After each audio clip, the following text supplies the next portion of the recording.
Brought to you by Techno Camon 30 series.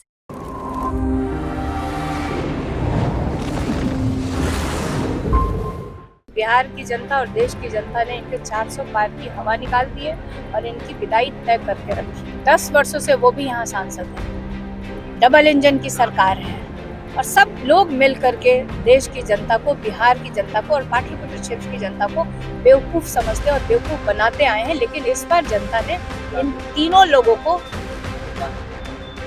विदाई तय कर रखी है। देखिए, ये इस बार पाटलिपुत्र क्षेत्र की जनता की जीत होगी, क्योंकि हम लोग जनता के मुद्दों के साथ हैं। हम उनके मुद्दों को लेकर चुनाव में आए हैं। वहीं आपने देखा कि प्रधानमंत्री पिछले 10 वर्षों से जितने भी वादे किए थे, चाहे वो देश की जनता के साथ या बिहार के साथ, सिर्फ धोखा देने का काम किया है उन्होंने कहा था कि प्रत्येक वर्ष 2 करोड़ नौकरी देंगे, जो कि इन 10 वर्षों में 20 करोड़ होती है। किसानों की आय दुगनी करेंगे, एमएसपी लागू करेंगे, महंगाई कम करेंगे, गरीबों को पक्का मकान देंगे। और सबसे ज्यादा ठगने का अगर किसी को काम किया तो वो हमारा बिहार राज्य है। इतनी भारी संख्या में उनको सांसद जिता के देने के बाद भी बिहार के साथ इन लोगों ने सौतेला व्यवहार किया। बिहार के विकास के लिए इन्होंने कोई काम नहीं किया, डेवलपमेंट का कोई काम नहीं किया। और बिहार को कहा गया था कि विशेष राज्य का दर्जा मिलेगा, वो भी नहीं देने का काम किया। इस बार बिहार की जनता और देश की जनता ने इनके 400 पार की हवा निकाल दी है और इनकी विदाई तय करके रखी है। सांसद को भी जनता इस बार ठेंगा दिखा चुकी है। देखिए, इस बार पिछले 10 वर्षों से वो भी यहाँ सांसद हैं।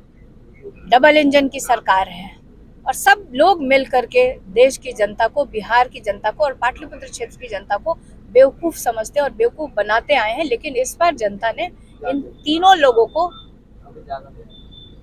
विदाई तय कर रखी है। देखिए, पाटलिपुत्र क्षेत्र की जनता जीत रही है इस बार।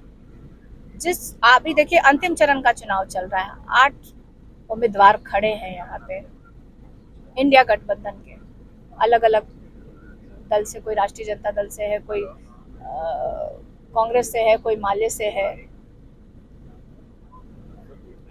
तो सब के सब जीत रहे हैं, क्योंकि हम लोग जनता के साथ खड़े हैं। इस देश के जो दो दुश्मन हैं, बेरोजगारी और महंगाई, हम उसके खिलाफ लड़ रहे हैं। और वहीं देखिए, प्रधानमंत्री से लेकर के एनडीए गठबंधन के जितने भी नेता हैं, वो सिर्फ झांसे दे रहे हैं, जिस तरह से उन लोगों ने 10 वर्षों तक देने का काम किया। प्रधानमंत्री पूजा पर निकल गए।